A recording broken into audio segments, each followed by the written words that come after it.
Good news first, then the rest. Tonight in Canton, Ohio, a man who played his entire career in this city puts on a gold jacket. I'll get to him at the end.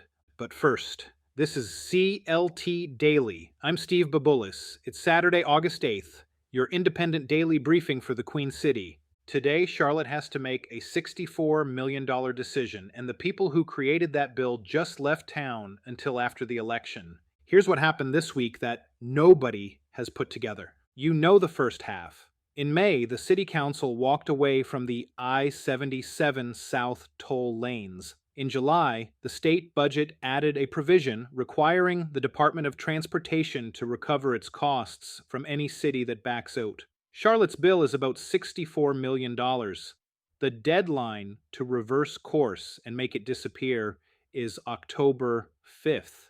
Here's the second half. On Thursday, the North Carolina General Assembly adjourned. They're gone. The next scheduled voting session is November 16th, after the election. There are brief sessions on the calendar for September and October, but no votes are planned unless something unexpected comes up. Now put those two facts side by side. Charlotte has to decide by October 5th. The legislature that wrote the rule doesn't vote again until November 16th. That's 6 weeks after the deadline, which means if the council wanted relief, more time, a smaller number, any modification at all, there is functionally nobody in Raleigh to ask between now and then. Lawmakers could choose to take something up in one of those September or October sessions, but it isn't planned, and it would require them to decide they want to. So the decision Charlotte makes in the next 8 weeks is the decision. Pay it, or reverse the vote.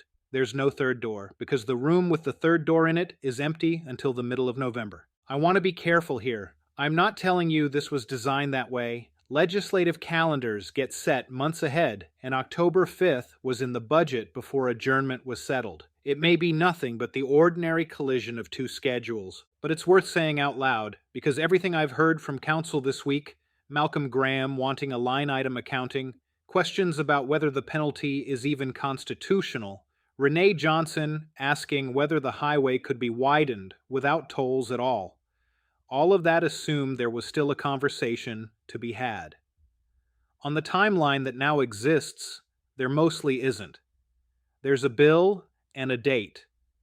All right, here's what else you need to know today. Charlotte FC beat Atlas 2-0 last night at Bank of America Stadium. Liel Abada broke it open in the 78th minute after Tiger Smalls set him up, and Smalls added the second in stoppage time into an empty net. 2 straight wins over Liga MX clubs this week after the 3-0 over Pumas on Tuesday, and Charlotte's home unbeaten run is now 5. Pachuca comes Tuesday.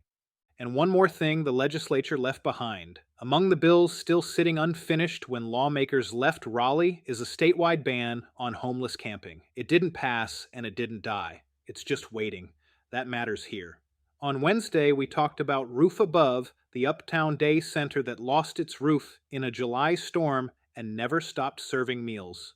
Whatever happens to that bill in November will land on the people that building serves and on the organizations trying to serve them. Also unresolved, a repeal of the concealed carry permit requirement and a ban on DEI policies in state government. All of it waits for a session that happens after voters have already spoken. House Democratic leader Robert Reeves put it plainly. In November, the electorate speaks, and he doesn't agree with using the time after that to work against what they said. House Speaker Destin Hall defended the schedule, now as promised. Tonight, Luke Kuechly is inducted into the Pro Football Hall of Fame in Canton. 8 seasons, all of them Carolina, 7 Pro Bowls. He walked away at 28, healthy enough to keep going and clear-eyed enough not to. Charlotte has had a lot of good players. It hasn't had many like that. Closer to home, Brian Adams and Pat Benatar are at the Spectrum Center tonight. Mumford and Sons play there tomorrow. And Charlotte Pride takes over Uptown next weekend.